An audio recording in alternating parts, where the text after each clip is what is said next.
Welcome to Keene. Well, thank you so much. Sure you've been here before. Oh, many times. So it's a little bit new for us to have a Libertarian gubernatorial candidate as a major party candidate on the ballot. Over 20 years. Yeah. So in this region, at least, a number of the libertarians that we run across are here as part of the Free State Project. Yeah. So we're a little bit familiar with their take on things, and some have been of the opinion that eventually New Hampshire should secede from the United States and form its own nation. Maybe you can give us your take on libertarianism and what it means for the state's future. I believe that libertarianism is about a smaller government and more personal responsibility. Okay. We are basically the moderates of what the other two parties are, so we're kind of in the middle. Well, we want you to have your social freedoms. We want you to be able to do what you do in your bedroom without anyone telling you yes or no to it. At the same time, we don't want to take more taxes out of your pocket in order to allow you to do the things that you want to do. So we're kind of in the middle of the two different parties. What does it mean for the future of the state? I believe that a lot of the people in the state already hold to an individual, independent type of philosophy when it comes to government. We want that limited government. That's why we have the no income tax, why we have the no sales tax, because we don't want more of that. And we want people to just let us be responsible for ourselves. I grew up here. This is my state. We were all about small business and trying to promote people that through hard work you can get ahead. And if you try and you keep trying, then eventually you succeed at what you really want to be doing. That's the way that I was raised. That's the way that I try to raise my children, that you have to work hard to get what you want to get. And a lot of people in the state already have that philosophy. So I don't think that we're a big stretch. Unfortunately, there's a lot of misconceptions that libertarians are anarchists and that we want no government whatsoever. That is definitely a philosophy that's held by some people. That is not my philosophy, and it's not held by the majority of libertarians. Okay, so less government, but not no government. Yes, limited government. So what do you see as the functions that government should be performing? I believe that the government is supposed to be here to protect your life, your property, and your equal pursuit of happiness. And I do put the word equal in there because just pursuit of happiness is, I don't think is clear enough that we want to see and that the government should provide every person down to the individual the same opportunities. It's not there to guarantee success, but it is there to promote that everyone should have the equal access to that. Okay. I'm sure we're going to get back to libertarian principles along the way. But I wanted to also ask, so you come into this race without having served in government. Both of your opponents as major party candidates have that kind of experience. How do you convince voters that you have the qualifications to be the chief executive of the state? Yeah. Well, I've spent the last 10 years interpreting our federal laws. I was a regulatory project manager for learning in a large financial industry. JP Morgan Chase was the company I worked for. And so my job was to read and interpret law and to help other people to understand how it affected them. As project manager and manager for different departments, my job was to bring people to the table, to get people to agree on what direction we wanted to go in, to hold people accountable for what one they said they were going to do, and to reach the goals that we had stated. So that's very similar to what this job should be, is you want to bring people to the table and say, okay, this is what our goals are, and this is what we want to achieve. Now, how do we achieve them? Now, okay, you've said you're going to do this. Let's have you done that. Hold people accountable to that. And no, I have not held elected office before. I have been a part of my community. I won one of the 20 Outstanding Women of New Hampshire Awards for community service. I've been being a part of our community my whole life. This is just what I was brought up to do, is that if you want to lead people, you have to be part of what they're going through. And as a person who is a middle-class mother, wife, employee, manager here in this state, I have the unique understanding of what most of the people in the state have to go through. What happens when the gas taxes rise? What happens when we have to consider an increase in the tolls on 93? What happens when the energy rates go up? Those are things that affect my family, that affect my community, my town, everyone in the state. And unfortunately, some people who don't have to worry about things like that as often, people, they don't have the same understanding of what people in the state are going through.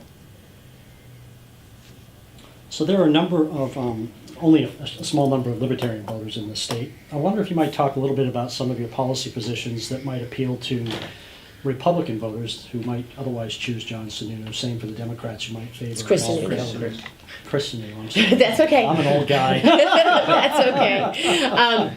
So, appealing to Republican voters, I am constitutional. I do believe in the rights that were listed on those amendments in our Constitution. I've always been a firm believer in what we did when we separated ourselves from England. That document to me is everything that we base our society on now. And I don't believe that we've held to it as well as we could have. But I believe that most Republicans do want to see that. They are constitutionalists.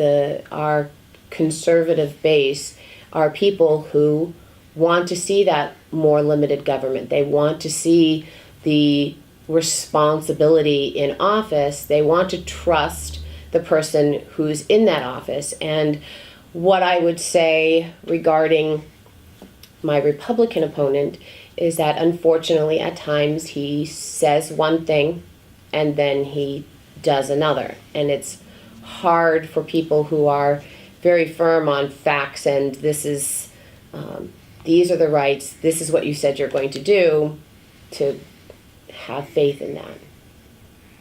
So how I appeal to the Republican base is, and I have several, I don't know how many Republican voters who have traditionally voted Republican who feel that I am in line with their ideals because of the fact that I am for less taxes, more limited government, and more oversight of those people who are currently in public office.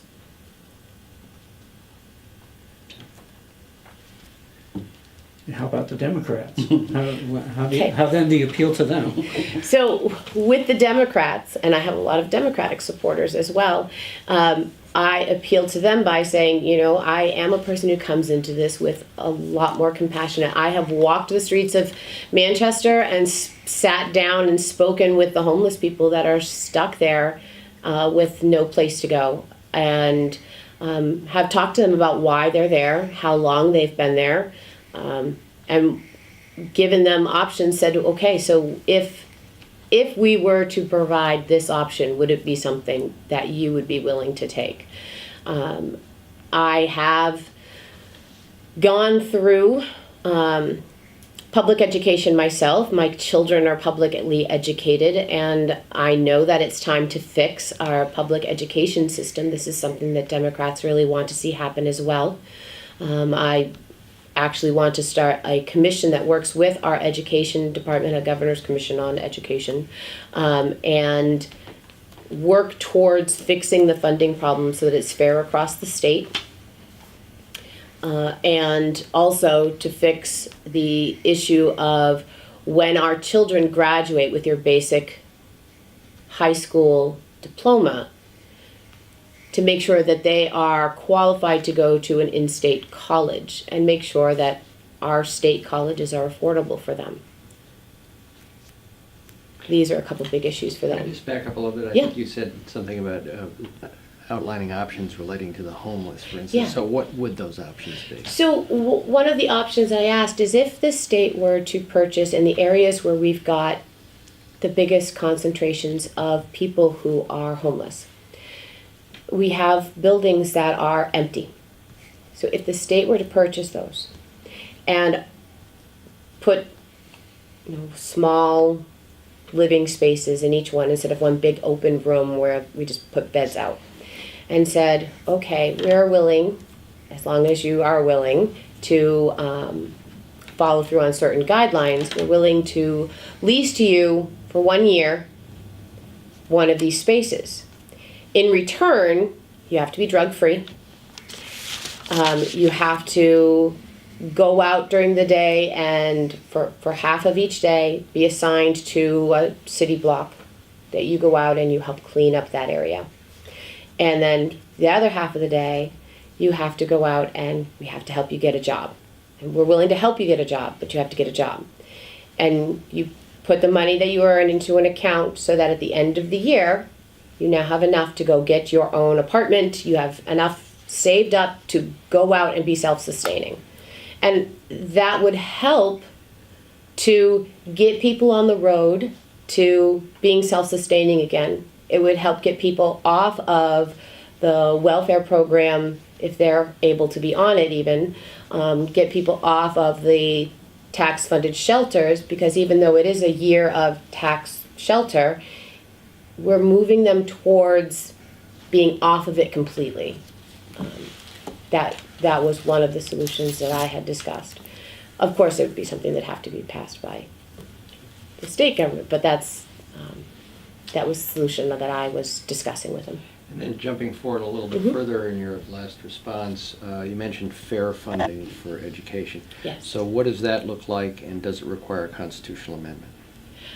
No, currently our Constitution in the state of New Hampshire states that our lottery earnings must go to education, and that we cannot provide any tax money to religious institutions of education. So, right now, we are under a Supreme Court order that said that the way we were educating, or the way we were funding it, is unconstitutional, because we are dedicating all of your school funding was coming from one town, and so we had inequality throughout the state. We really haven't changed that. That was 1997 that decision came down. And we really haven't changed much of that. We were providing additional state money to groups that had programs for disabilities. We've cut back on some of the money that the state was giving. So one of the things that I'd like to see is I want that commission to go through and work with all of our groups from the public education system and from the university, so that we are killing two birds with one stone, so to speak. Where, okay, what do we need to do to educate a student to get them so that they qualify for college? And then what does it actually cost to do that? Then create proposals that we can present to the legislature to pass so that we can do our taxation so that, one, we're only meeting what we actually need and not, and on a statewide basis, what do we actually need? Bring it all into the state and then distribute it per child throughout the state.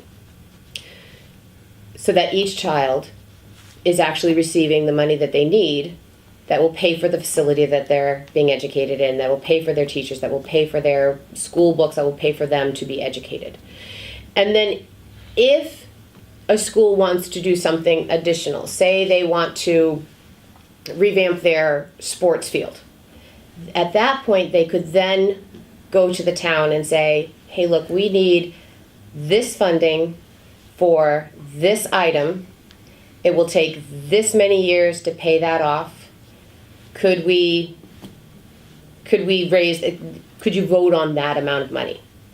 And that way it's a short-term thing instead of these every year the school district comes back and says, all right, go tell your parents that if they don't vote for this new budget, you're going to lose all of your extracurricular activities. But we also have all of our PTA groups, and I was on a PTA, so I know what they do. They go out and they do fundraising for the school. And people who want to donate extra money to the school, they should be able to do that at any time through those PTA groups or through a program that's called We Do Better, which is run in many states very successfully, where it's a charitable tax incentive where you have a list of charities that are in the state. They give to people in the state or programs in the state. So they're approved by the state already. And you can donate to whatever program is your choice. And then that comes off of your taxes. So if a small business or a large business wanted to donate to the education, so they could then advertise, we donate this much money to education every year. Here in the state, you want to work for us, you want to buy from us, that would come off of their business taxes. And they would be able to say, okay, well, we paid this amount to something that you would have had to pay towards. And so yes, it came off of our taxes, and then as an individual, to be able to do the same thing, that just says that you know where your tax money actually was spent because you've said this is where it's going. And then one other thing, I would like to see casinos legalized in this state. It would be something that towns would have to vote on if they wanted one in, but the revenue from a casino would go towards offsetting the property taxes throughout the state. It would be distributed throughout the state to offset that amount that is that people would pay. So instead of just saying we would put it towards education, specify it has to offset the property tax amount. And just for a little bit of clarification, this statewide amount that would be distributed, because that's the right amount for each student, is that more than what is the current constitutional mandate of adequate funding? It should be, because right now what we give as the adequate amount isn't enough, because that's why each town has to keep asking for more and more and more. This is more than the constitutional mandate. Yes. Yeah. So we do is we transfer it from each town having to ask for a budget every year to making the town school district only have to ask their towns for short-term items, like we want to repair the cafeteria for something that wouldn't be an every year thing. It would be a short-term, very specific, this is what we need the money for. And then your voters can really say, okay, well, I can agree with that, instead of the frustration that they're feeling right now, where towns like Franklin are saying, well, we are so done with the school taxes right now. People are leaving the town. They're threatening to sue the state again. We're at a point where there are several towns throughout the state who are threatening to sue the state, who are complaining that they can't stay in houses, that their family has owned for generations because they just can't afford the taxes in the town anymore. We have some towns that are paying $40,000 per student, and then we have some towns where in a school they're paying $12,000 per student. So it all depends on what town you live in, how your children are educated still. And just to follow up on that, you said earlier that you'd be looking at sort of gathering stakeholders and figuring out what's the kind of amount we really need to educate a student Yes. to get to college. What in your mind would that include? Are you talking kind of like bare bones, is like, foreign language? You don't necessarily need that to get to college, but I think, a lot of people like to have it in high school. I'm just kind of curious Actually, where it's that... typically a qualification to get into Okay. college. But, so we want to look at what the programs are right now, because right now there are only 4 states in this country where when you graduate with a regular diploma, that you are qualified to go to an in-state college, and New Hampshire was not listed as one of them. So right now we're not meeting what our colleges are asking for. We are ranked 5th in the country. Is that right? Does anybody? 5th in the country for education, and so that tells you that, wow, our public education here must be pretty good. But if you look at the statistics of what our reading and mathematical comprehension is, our math comprehension when you graduate from high school in New Hampshire is 37%. That's not, 5th in the country, that sounds great, but 37%, that doesn't sound very good at all to me. And we're only at 57 for reading comprehension when you graduate from high school. To me, I think we can do better than that. And unfortunately, even the top-rated state in the country isn't doing an incredible amount better than that. So philosophically, I just want to be sure I understand. So your take on Common Core is that it should be decided within the districts. Yes, Common Core should be That's decided something in a the district. local community should decide. We want this or we don't want this. Yes. But it sounds like what you're advocating in terms of public education is that it be decided statewide what students need to have achieved in readiness to go on to college, and then you would Common base Core those is the decisions- method of how you get to something. So how I teach you how to do addition. You'll still know how to do addition at the end of it. Okay, so it's How- only in terms yeah. of the structure locally, but you Yes. want to set the goals statewide. I want to set the goals statewide. Okay, that's what I was a little bit confused about. And then one other thing that you raised in terms of as a potential offsetting fund mechanism was that communities would have the option of casino Yes. gambling. Is that something that it seems like that's something that would have diminishing returns? I mean, you can't have every community competing with every other community and having a casino. No. That's why I said it would be statewide. So however many casinos ended up in the state, that money would pool together. Oh, okay. To offset. Okay, I misunderstood that. It wouldn't be they can afford to put one in Salem because they have the space for it, they have a place for it, but where would you put one in Berlin? Right. What Okay. would be your draw? That Okay, it wouldn't help. I guess I misunderstood you on that. So, moving to another topic, you advocate accountability and Yes. transparency in the state government. Where do you see that lacking now, and what would you do to change that? Well, right now, if you have a complaint against a government agency, you file that complaint with the agency.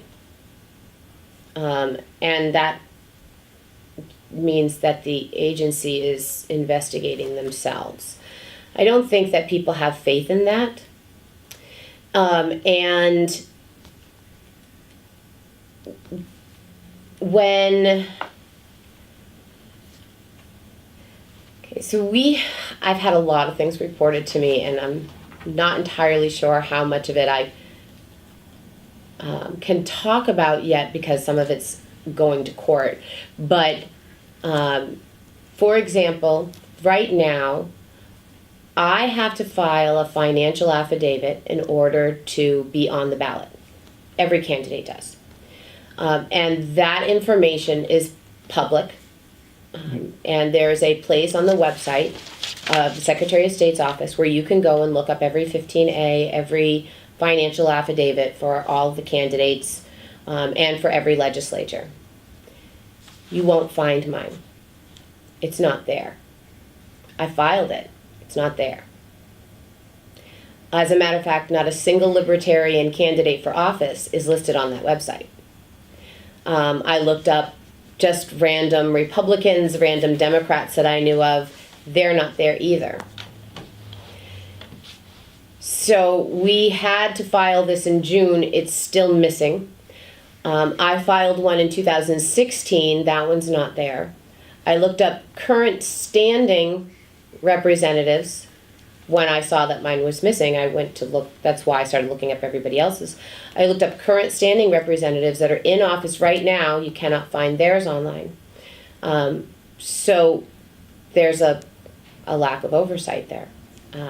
Somebody hasn't completed what they should have been doing. I don't know where exactly the problem started, but it's definitely there. I don't know if they're just not scanned in or if they're actual 15As from our sitting legislators, or I would doubt that, since in order to actually be in office they have to fill one out. But we have agency heads, the Attorney General's office, the head of DHHS, they all are required to file these forms, but you can't find them. So I don't know if they never filled it out or if it never got scanned in, but that's something that we should, true oversight would be making sure that the information that we have in a law that says you must have this and it must be on file for someone to do their job, it should be there.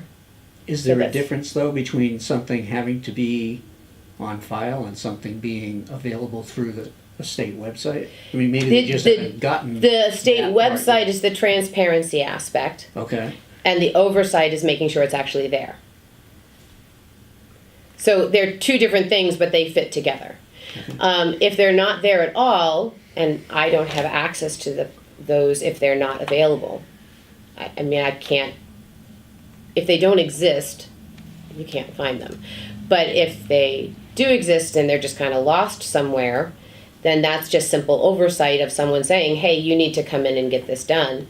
And I know it sounds silly, but oversight is everything from making sure your department is doing their job to, okay, there's been a complaint filed against you. Is that complaint a valid complaint? Was there a wrongdoing that happened? Or was it simply a misunderstanding? That investigation shouldn't truly be happening inside the department. It should be happening from an independent source, or an external department that goes in, and their job is just to review and make sure that if a complaint is filed, that complaint is taken seriously and that the issue is investigated. And if it's something that needs to go on to authorities, then they pass that information over to the authorities to review. Would you make to make sure that sort of stuff happens? I would have an independent of all the other agencies, one group just for oversight, so that if you wanted to call and complain, that's who you complain to. You don't have to search for weeks on end trying to find the right place to file a complaint. There's just one place. Make it easy on the people who live here to say they have a problem. And to get them addressed, because just knowing that someone's there to listen to you sometimes is, half the battle. Feeling that your state actually cares enough to listen to that is sometimes just half the battle. And then, of course, the other half is actually dealing with the issue.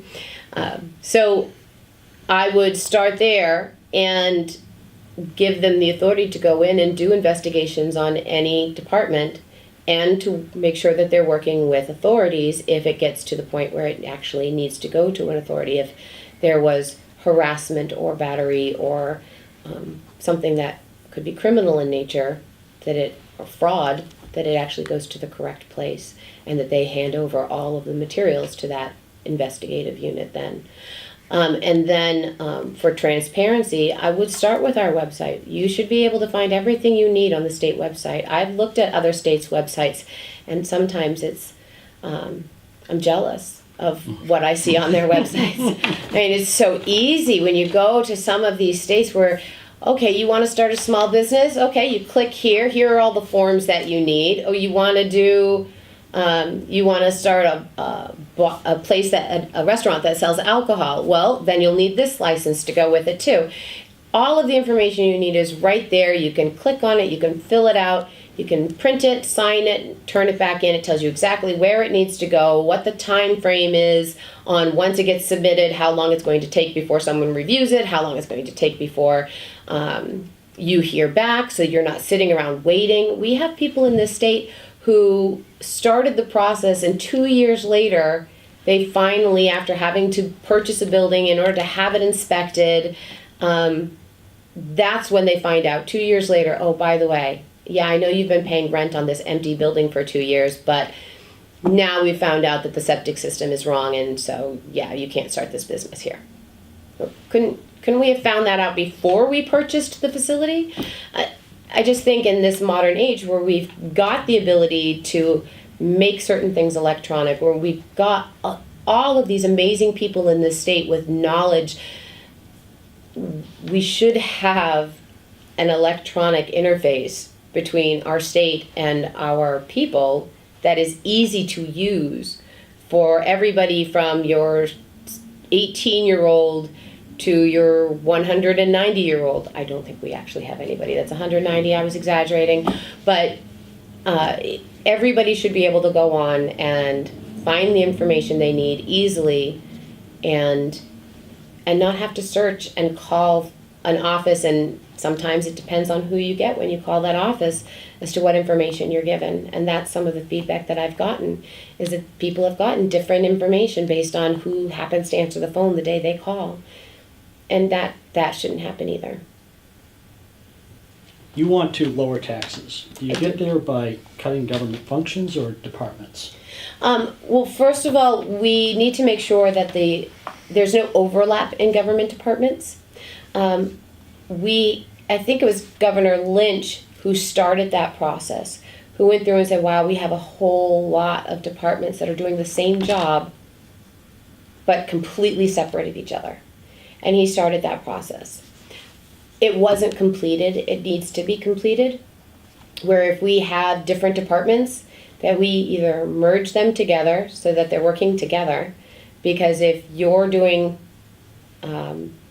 one story and then he decides to do that same story, you might release it at the same time. It has two different bits of information. If you're working together, however, you get the information needed to put out one really great story. Same thing happens in departments. If you have two different departments working on the same project or the same issues. For example, we had the Governor's Commission on Disability working on the same thing that people in DHHS were working on to help people with disabilities, and they were going against each other because they were trying to work on the same project but from different angles. And if you're a vendor and you think you have the contract now because you've been working with this department, and then you find out somebody else got it because they've been working with a different department, well, wouldn't you feel frustrated? You wouldn't want to work with the state anymore. So we do need to fix that. We need to fix the property taxes, which is what we do by fixing the education funding so that every town is taxed the same for education. And we help to offset that with the casinos. And then we look at what we are spending money on. We should be prioritizing where our money is going so that our taxes are being used efficiently. We shouldn't be using them to prop up a business.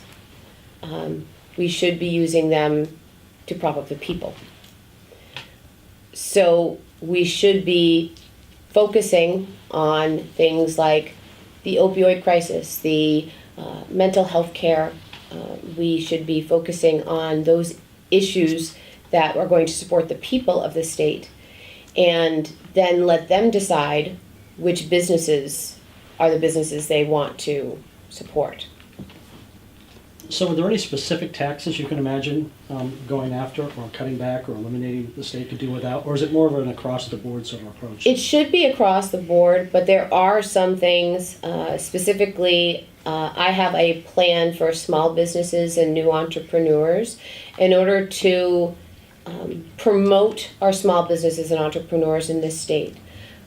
For every person who wants to start a new business, so Apple started in their garage, right? So who knows, the next Apple company doesn't want to start here in New Hampshire. We could have someone right here in New Hampshire that wants to be the next person. But it takes about 5 years for a company or a new business to actually get their feet under them enough to be successful or to possibly become successful. So I'm proposing a tax ramp-up program where your first year in business as a new entrepreneur or a new small business, you do not owe business taxes. Now, the state's not losing money by doing this because these people didn't exist before. Well, the people did, but the company did not exist before. The second year, you pay 1/4 of your taxes because we pay quarterly for business taxes. It's paid once a quarter.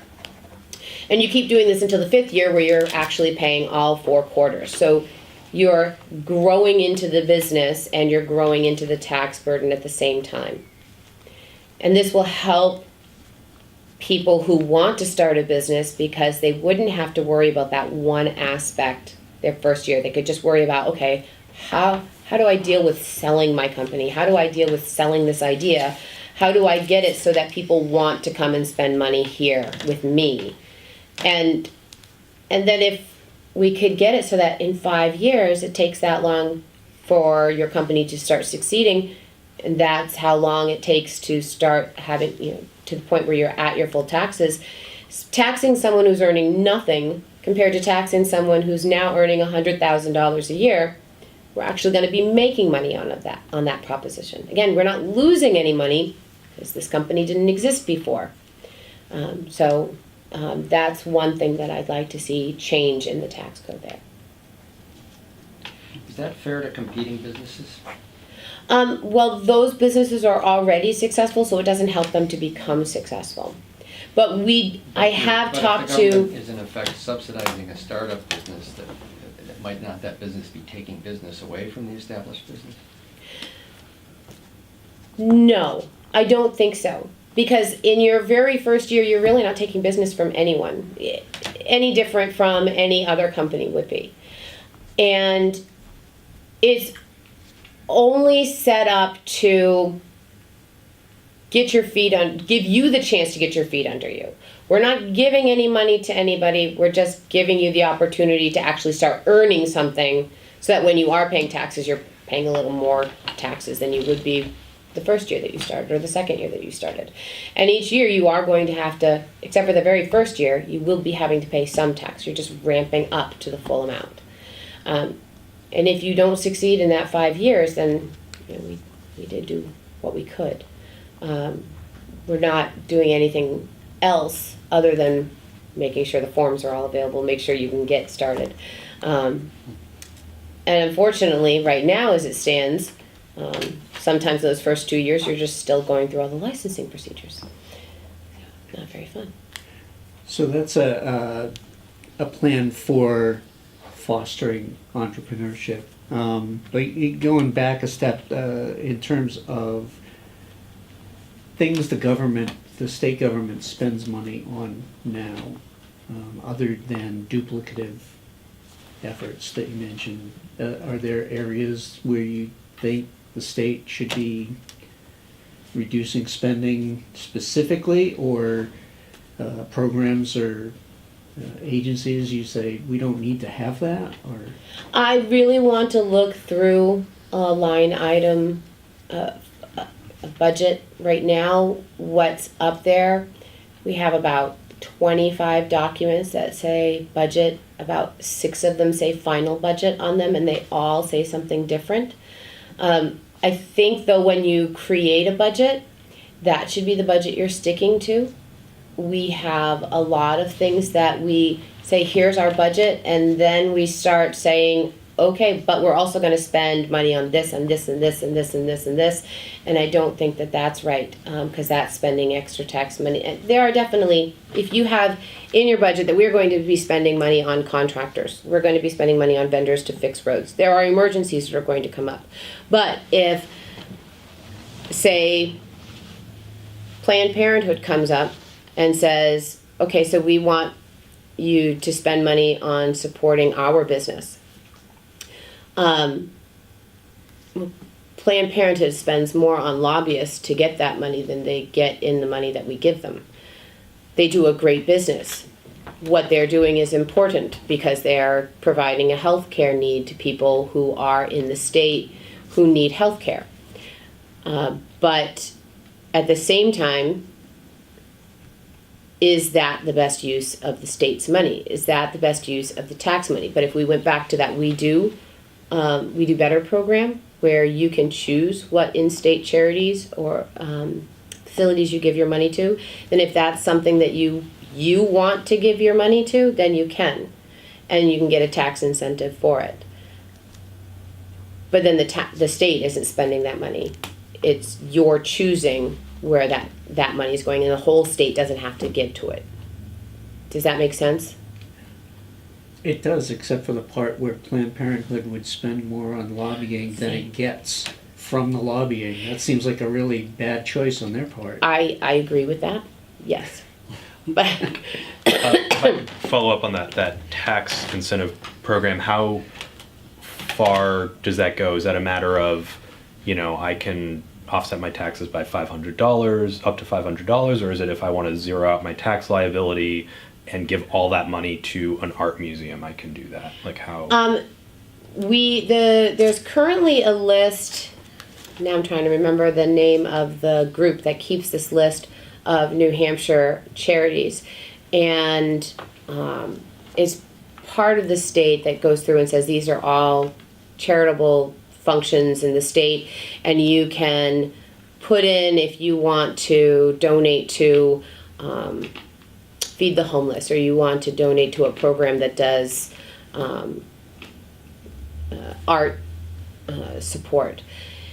It should be something the legislature should vote on which types of charities are part of the program. That would be something that the whole legislature should vote on to decide. And the reason for that is because that way they can get feedback from their constituents that say, we believe that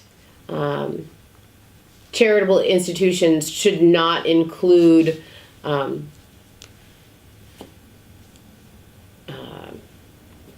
any particular industry. We don't feel that charitable donations that are taken out of your tax should go to religious institutions, for example. That's one of those things that I believe that our constituents, the people who live here, should have a say in before that's instituted. And the dollar amount that it can offset your taxes also has to go before the legislature to be voted on. I have been working with the person who's in charge of the We Do Better program on how much how well it's worked in other states. Arizona, it's worked incredibly well. They've actually saved the state a lot of money, while people are also paying less in taxes because they're giving more to charities instead. And the reason that it has saved the state's money is because their administrative costs in making sure that this money is going to all the different groups that they were giving it to beforehand, they're not having to spend that anymore. And just so I fully understand, this would be a credit against your statewide property tax? It would go towards your statewide property tax, and businesses, it would go towards their business tax. Right now, the places that it's working, they have an income tax, so that's why I've been trying to work with this person to see how we could make it work for people with property taxes instead, because I don't want to institute an income tax. You don't bring down taxes by bringing in more taxes. So I've been working with him on how to create a proposal to have it offset that. But that's one of the reasons that I'm hoping to change the property tax for school to make most of the money come through the statewide portion of the property tax instead of a local property tax.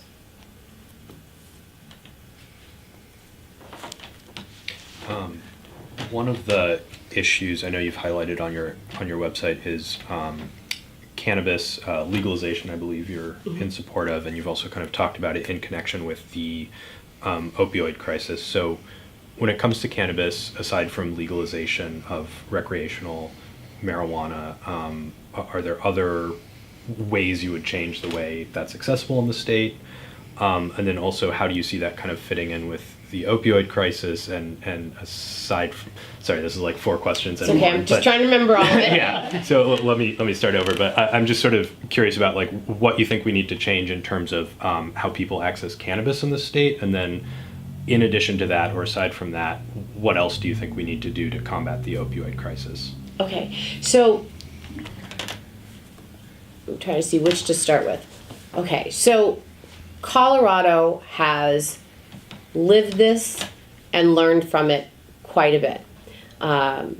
For example, their driving under the influence rates in 2016 were higher than they were in 2017. So they've learned what training their police officers need to identify. They've learned what tests to run, because it's not an easy thing to target. Though I've spoken to police officers here in this state, and they said they can definitely tell the difference between somebody who's high on cannabis and somebody who's drunk, for example. They're 2 totally different behaviors, 2 totally different set of driving issues that come with it. From what the police officers here have said, you have someone who's drunk driving, they're driving incredibly erratically all over the road, they speed a lot, they slow down randomly, then they speed up again, then they slow down, things like that. And then people who are high on cannabis drive incredibly slowly with their face pressed up against the steering wheel as they're trying to look out. It gave me that whole rundown. Now, I have never done this, so I don't know, but this is what the police officers told me. And then going through the website for Colorado, I think that we really need to bring in one of the trainers from there to come over and teach, do kind of a train the trainer session with our police staff here so that they understand what to deal with. I do think that any regulations should follow regulations for things like smoking. If you aren't supposed to smoke a cigarette in a restaurant, you shouldn't be smoking cannabis in a restaurant. And I also don't believe that it should be allowed to be sold to anyone under the age of 21, just like alcohol, because it does affect your ability to process. So 21 and older. I do believe that there should be standards and inspections done. Inspections to make sure that it's not a product that's mixed with other products, that any ingredients such as, I guess there are flavorings or scents or whatever that's added to it, that those are all listed clearly so you can look at that and say, no, I don't want other stuff in my cannabis package. So you can be more informed when you're making it, and that there should be educational information available about cannabis usage in facilities. Just like, when you buy a package of cigarettes, there has warning labels on it. This could impact you if you're pregnant or any of that. So I do believe that regulations are important when you're going to legalize something like this.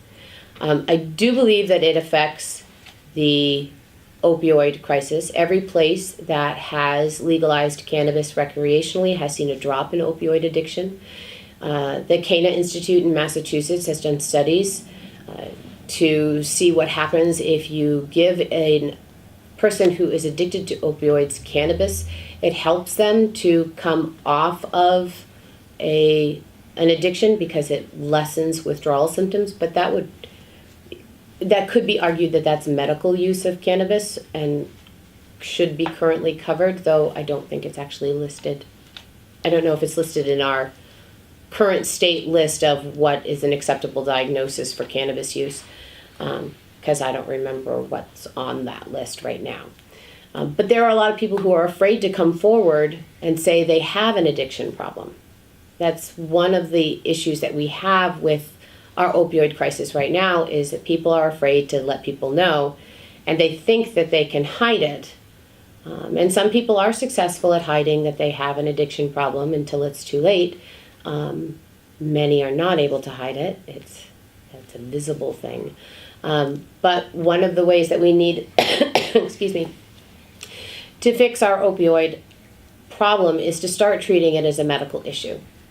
It has to be dealt with medically. It can't just be dealt with by throwing someone in a cell, because that doesn't stop the addiction. Unfortunately, there have been studies that have been done that have shown that people who go into the prison system, even here in New Hampshire, have access to drugs still. So are there specific changes to law enforcement when it comes to drugs that you would implement or push for? Well, I think it's a step process. I don't think that you can switch things overnight. I think that, first of all, people who are using should be treated differently than people who are dealing. I do think that those are two separate things. So if we're just talking about people who are addicted, okay, I'd like to see them sentenced to treatment rather than to jail time, as long as there was nothing violent associated with it. If it was a violent situation, there was a fight with aggression, there was weapons used, that sort of thing, that is still a crime, jail time situation. But if it's just you were found getting high, you really need to go to treatment and have the issue dealt with. And after treatment, and this is for voluntary, I just come forward and say, hey, I've had a problem with heroin, and I really want to be not addicted anymore. I want to be helped. You come forward and you go into a treatment program. There needs to be support after the program, and that support needs to include, okay, so where were you living beforehand? What did you do for a job? Okay, you were just in an office setting.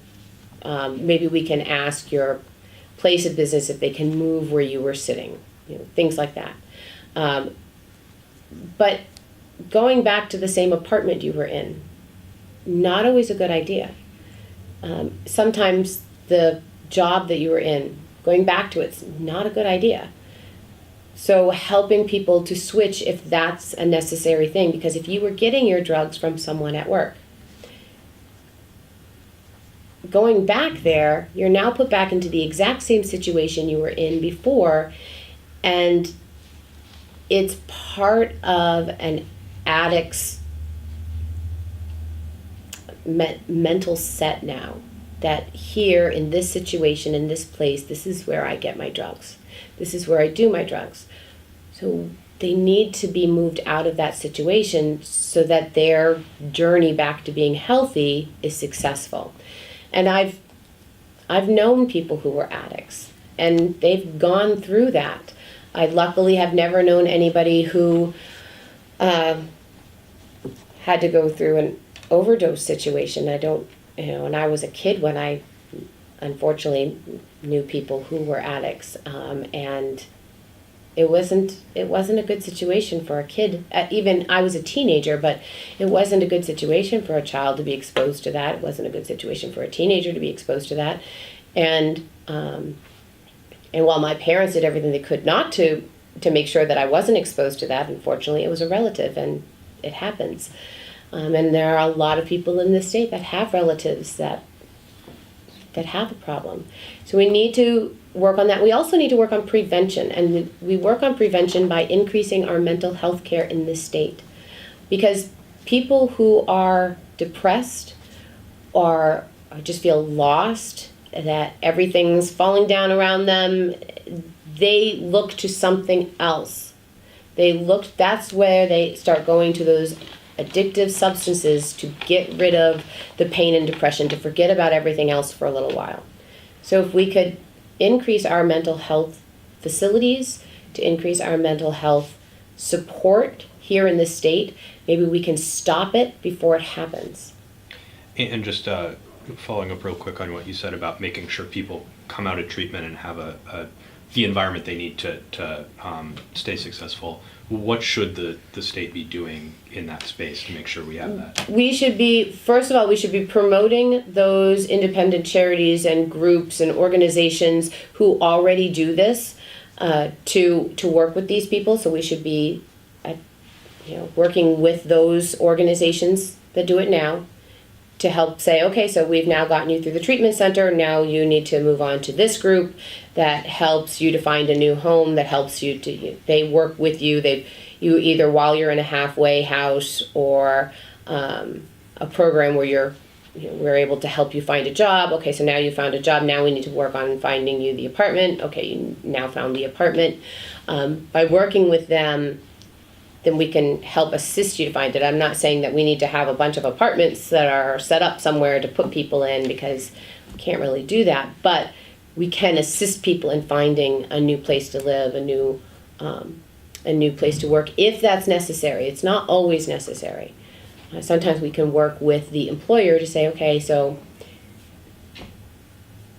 let's not have him sitting in this area of the office anymore, because this is where he sat back when he was addicted. Is there any possibility of just moving him to the other side? Sometimes that's all it takes, just that change of scenery, instead of being back in the exact same situation. You mentioned having these resources and treatment available for people who come forward and say, I want help. What about people who don't come forward and say, I want help? So if, say, you're off smoking heroin and get caught and get arrested. Or don't get caught and get arrested, but people know that you're doing it. Well, there are programs set up so that you can tell somebody that you've got someone with an addictive issue. No matter what, we can't force anyone to get clean. The person has to be willing, at least a little bit, to get clean, or they're never going to be. And that's one of the things that we as a society have to realize, is that if you don't want to get off drugs, no matter how much we spend, no matter how much we do, you'll go back to them.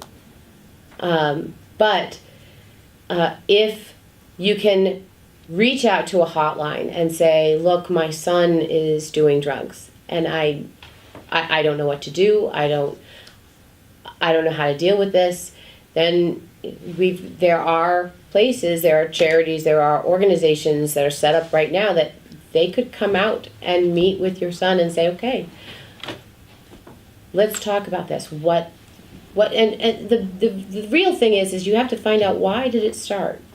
Why did that person start doing drugs? Because if you can't get to the bottom of that, you're not going to solve the problem. There's something that they're taking those drugs to cover.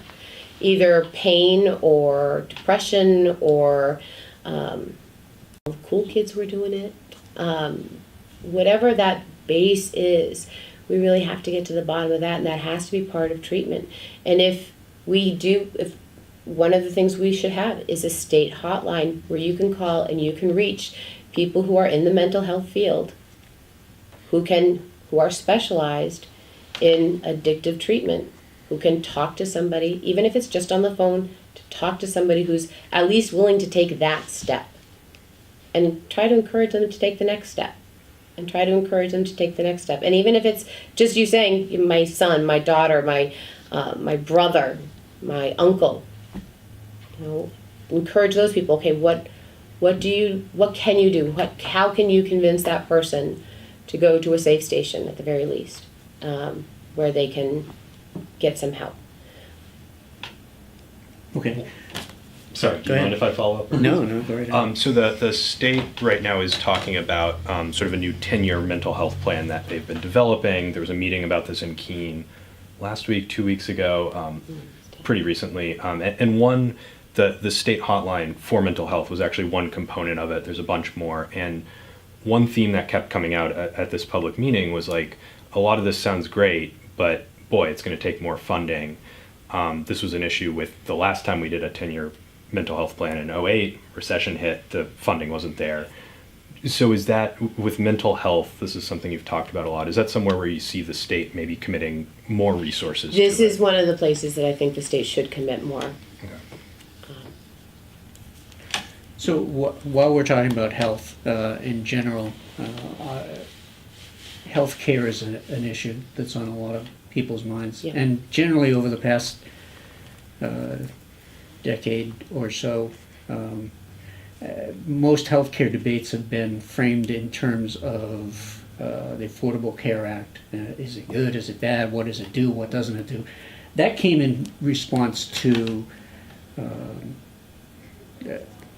spiraling costs in the medical arena. Yeah. And that more and more people were going without health care because either they didn't have it through their available through their employer, or the costs were simply too high. So taking a step back, what do we need to do statewide to ensure that people have access to care that's affordable? You know, there was a program in the state. I remember seeing these places all over the state for a while back in the early 90s, where if you were an individual or a small business, you could join together at this one location and they would get you the same kind of health insurance at the same kind of rates that the larger businesses could get, because now you were a larger group of people. And I don't see those anymore. They've gone away. As a matter of fact, we used to have 9 health insurance companies in the state. We're down to 3 since some of the regulations that were passed in the last, I think it was around 2008 when we passed those regulations that decreased our ability to have as many insurance companies in the state. That means that we have less competition in the state for those people on what you're charged, because you can't just go to another person. There's only 2 other groups that you could go to now. One thing that we should be doing is talking to doctors. Why are the costs going up so high? Is it because of pharmaceutical costs? Is it because of technology costs? What's causing the costs to go up? It's hard to fix a problem without understanding the cause of it. And I think one thing that the Affordable Health Care Act did was try to put a patch on a problem without finding the cause behind it. And unfortunately, I know my own insurance costs went so high. 14% in 1 year, all the insurance costs rose the year before that was enacted. So that people wouldn't have to worry about the fact that now people who couldn't afford to pay insurance were now going to be on insurance, so everyone's costs went up. That is a problem with that sort of a system, but that doesn't mean that people who can't afford insurance shouldn't be receiving medical care. There is a law in place already that says if you go into an emergency room, they can't stop you for money. They have to let you in. They have to treat you. They have to give you life-saving treatment. But is there a way to get it so that we are treating people before they get to the point of needing life-saving medical treatment? Something that maybe finding that there's a tumor in your neck right now, we could get rid of it for a less cost than it would be if we waited until it was so large that you were going to die if you didn't get treatment right away. I don't know all the answers to that one. It's a very difficult situation for people to be in. I do believe we need to make it so that we have more health insurance coverage in the state than less, that we allow more doctor groupings where I know that's not the right term. I apologize for that. But where doctors work together in different specialties, and so that they can charge you less because all of your records are right there and all of your healthcare costs go in. There's also a program that some doctors have been using in some southern states where you pay a membership fee to be a part of this medical group, and whether you see them that month or not, kind of like Netflix, but for medical care, where you go in, you pay your monthly fee every month, and if you need something done, you get it done because you've been paying. So it's kind of like insurance to that doctor group by itself, instead of insurance to another group who then pays the medical group. So you're kind of cutting out the middleman there, and that seems to be working for those groups that are using it. And again, I don't know the official term for that, but there's a lot of different physicians that have been using different practices to help. And I know, for example, there's a chiropractor in Londonderry or Derry that you just come in, you pay $20 for a modality, you put the money in the jar when you come in, you get your modality and you leave. There's no insurance taken at all in that facility. And that works for her because she does not have to pay for staff to work for her just to do insurance. She can just deal with the medical part of it. She doesn't have to have a whole back room just for billing. She just is able to do this one thing. You pay up front, and you leave.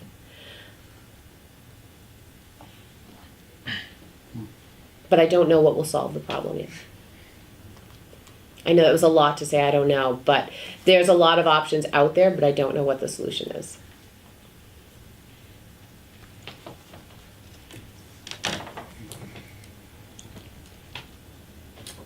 So since the 2016 election, there's been some efforts in this state legislatively with bills to protect the integrity of the voting process. How have we done? Is it too restrictive? Is it okay? What's your view on that?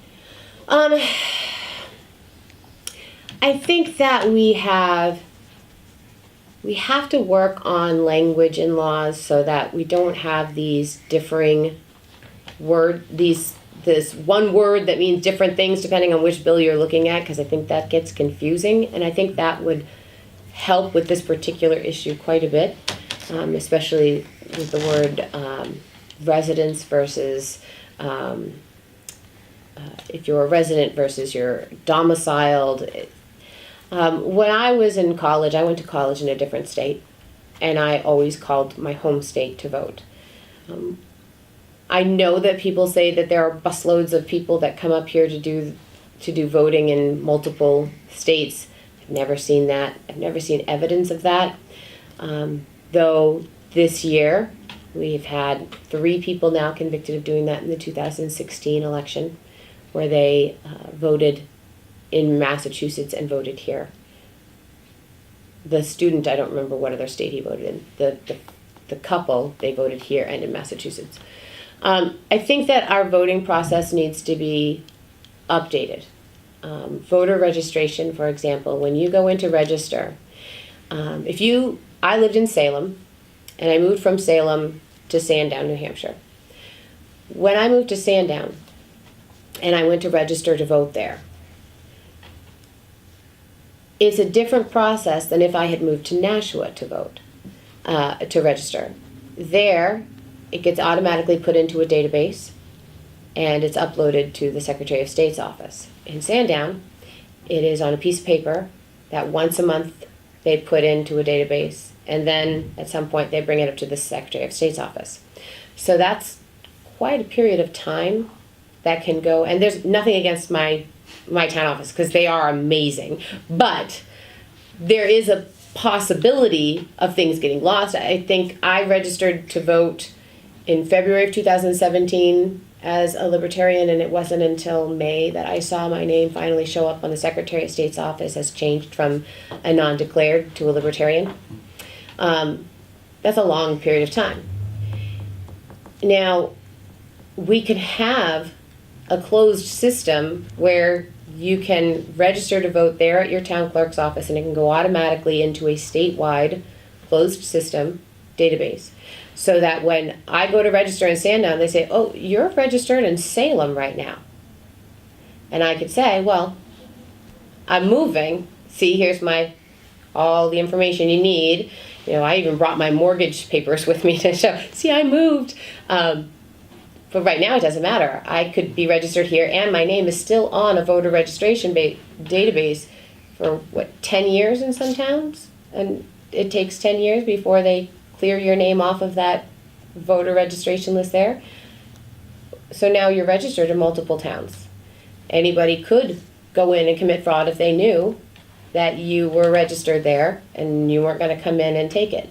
But the thing is that our IDs, and you can get a state ID or you can get a driver's license ID, indicates that you are who you say you are. And that's one of the reasons I completely agree with that particular the voter ID law here.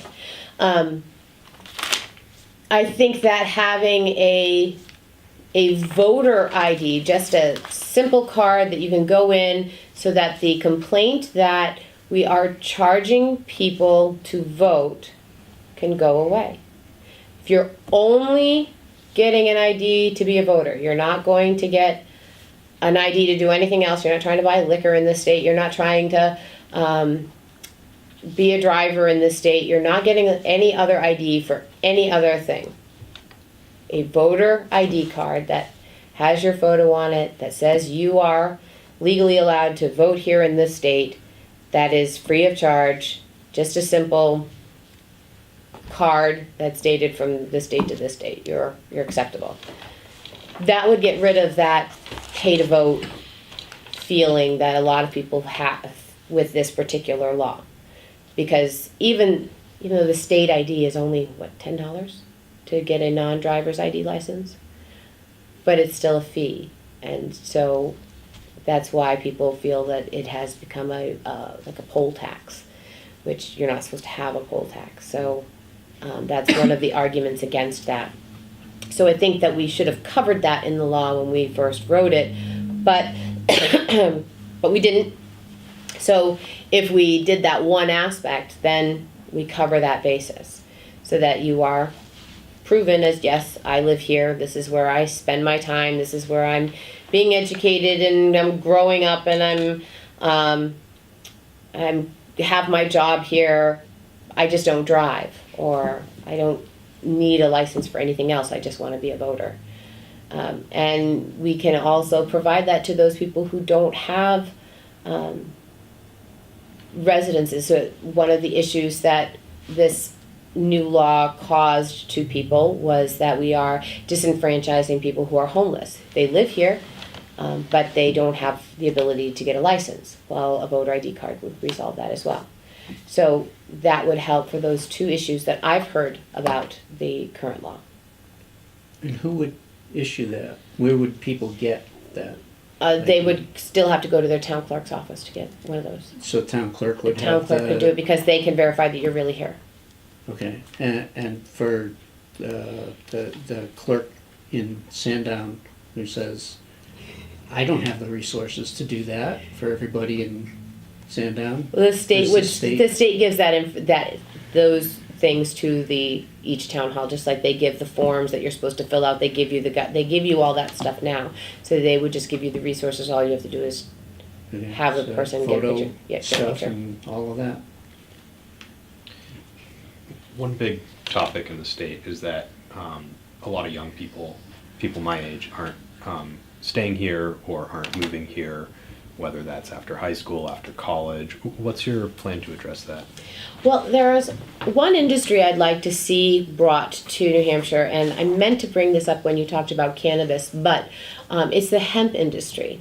I would like to see that legalized here. It's not something you can get high off of. It's not a drug. It is a product that has a great many uses. And also is environmentally helpful. If you plant hemp, you bring toxins out of the ground. And this green science is something that a lot of younger people are really excited about. So we bring these new industries here and say, yes, you are able to, we're starting a hemp industry here in New Hampshire. We're going to start producing hempcrete and plastics and building materials. And we want to do more investigation on how well it reverses the environmental impacts on places where, like St. Gobain's has had an issue with the water table around their facility. We want more research done there, so we want more green scientists to come here. Those kind of STEM projects and green science is something that is really being encouraged to millennials and to people younger than them. We could keep people here because there'd be an industry for them to come into. Another thing is that we need to have more multi-family housing available in our smaller towns. I know that that's really difficult for some towns to get on board with. They're so scared that it'll raise their property taxes if they have more families there. But that's one of the things that hopefully this new education program, funding program, would help to alleviate. People wouldn't be as afraid to allow more multifamily homes. So you could have a row of condos, or you could have a row of townhouses, or even an apartment building where you have a smaller domicile that would cost less for your younger people to move into. I mean, I have a kid who's 23 and 22, or 21 and about to be 23, and they don't live on their own yet. They can't. My oldest son lives with his mother and her husband, and my oldest daughter lives with her boyfriend and his parents, and and that was their way of moving out, was just to move in with a different family. I'm independent now. I'm not living here. I'm living in the other house. So it's very difficult for them to save up enough money to afford to live on their own. And they both have jobs, and from what I'm hearing from a lot of other families, they have kids in their 20s who have graduated from college who are still living at home. It's a very common thing now for kids to stay at home because they have no place to go to, or they leave. And we need to bring in more technological jobs because they pay more. We need to, again, promote those kids who want to start their own businesses. My husband, he started his own business at 18 years old. And his parents, of course, that was a long, long time ago. I'm not saying his age, but it was a long, long time ago. And so we need to encourage kids to grow and to expand and to find those areas where they want to expand into. So the entrepreneur program gives them that opportunity, bringing in more tech jobs, bringing in a whole industry that is technologically exciting for younger people to go into. These are things that we can do to help promote kids to want to be here or to come here.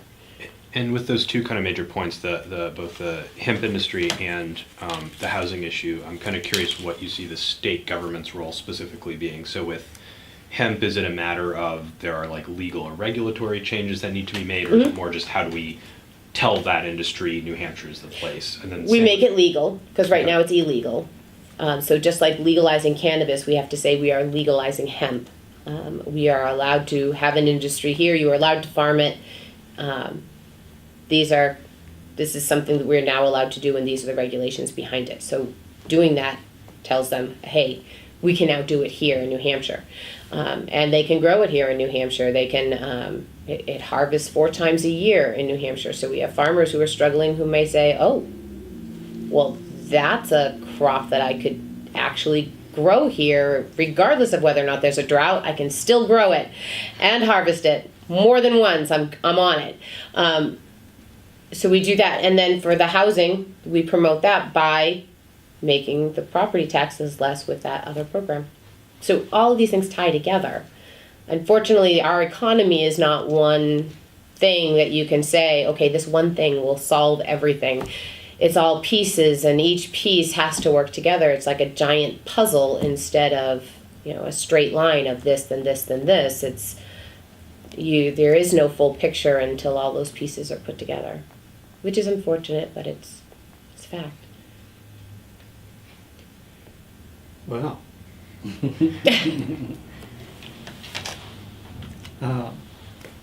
Thanks for coming in. We appreciate you taking the time. Well, I appreciate you having me here. Sure. I know that a lot of people think that we're crazy. But I've had a lot of conversations throughout the entire state with non-libertarians. Actually, most of my campaign has focused on non-libertarians, on our non-declareds, on our Democrats, and on our Republicans, and to show them that we are a viable alternative and that we are not crazy. We actually have plans, and that they're not out of line with what most people think. So I've got a lot more support than people thought. I was able to beat a nationally known candidate in my primary, and I was unknown. So. But that was just appealing to the libertarians, right? So, No. how many people would vote libertarian? Only to- 276 in the primary? registered. Only 276 registered libertarians in the state. But that's what you're trying to change that, right? Yes, we're trying to change that, but we got more vote. We had over 1,000 votes when you add in all the write-ins as well. So we had over 1,000 people, which is more than what the Secretary of State thought we'd get. And that was, many people said, well, I didn't even vote Libertarian, even though I would vote for you. I didn't vote in your primary because either one of you would have been fine. So since nobody else is contested on your ballot, it wasn't worth it. I wanted to weed out the other teams instead. Okay, sure. But whatever brings a person to vote is in my opinion a good thing. So so I do appreciate Yeah. being offered the opportunity to come and talk to you all. Thank you for coming in.